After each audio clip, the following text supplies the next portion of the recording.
ত্রিপুরা মধ্য শিক্ষা পর্ষদ পরীক্ষার ফি বিভিন্ন স্তরে আবার বাড়িয়েছে, এমনকি ভোকেশনাল যে পরীক্ষা সেগুলোর ক্ষেত্রেও। এটা আমি বলবো সামগ্রিকভাবে রাজ্যের শিক্ষা ব্যবস্থার বিরুদ্ধে। আর শিক্ষা মানে হলো জাতি তথা সমাজের উন্নয়নের অন্যতম হাতিয়ার।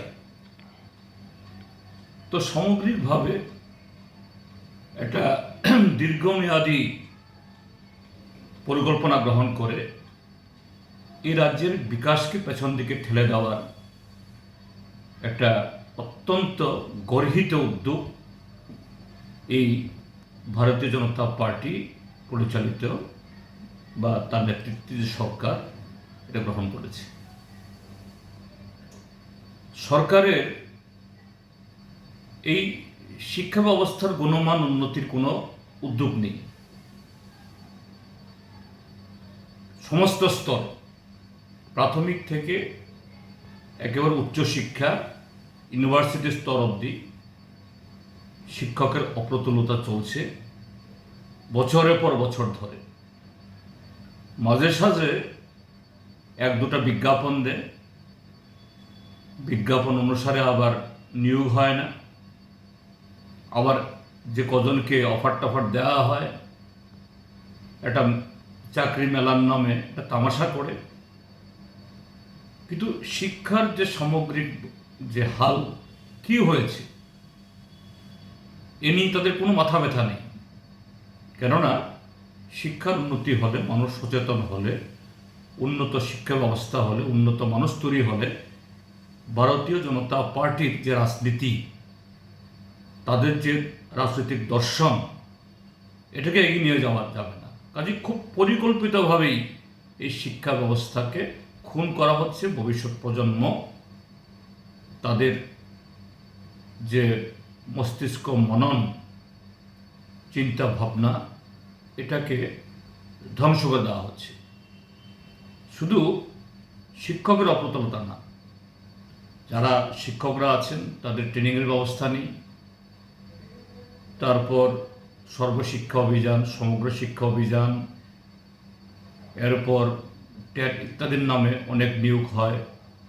কোনো ক্ষেত্রেতেই কোনো ধরনের শৃঙ্খলা, পরিকল্পনা, সেরকম যে সামগ্রিক উদ্যোগ নেই।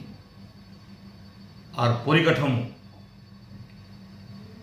দু একটা স্কুল হ্যাঁ ঠিক আছে, সেখানে দু একটা বাড়ি হয়েছে, কিন্তু শুধু বাড়ি দিয়ে তো শিক্ষা হয় না।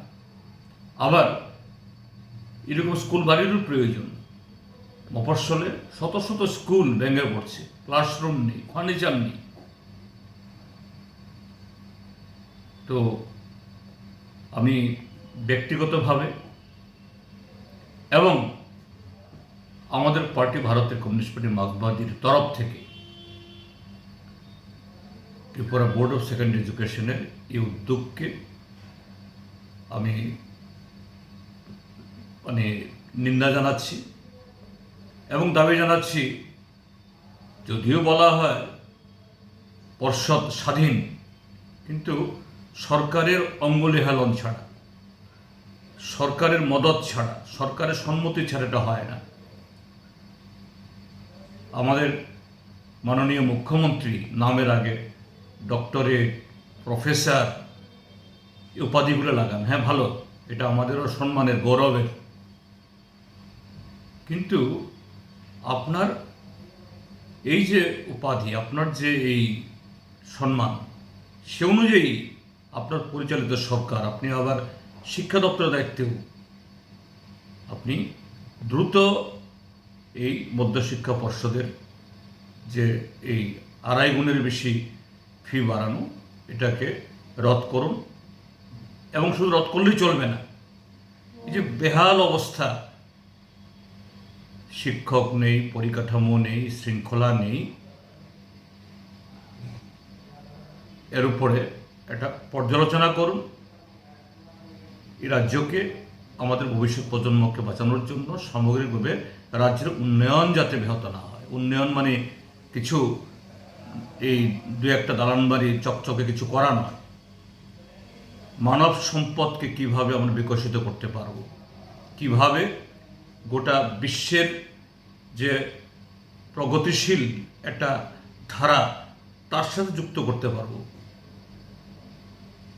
উন্নয়ন মানে তার মূল অর্থ সেটাই, কাজে সেভাবেই যেন তিনি পদক্ষেপ গ্রহণ করেন এই দাবি জানাব।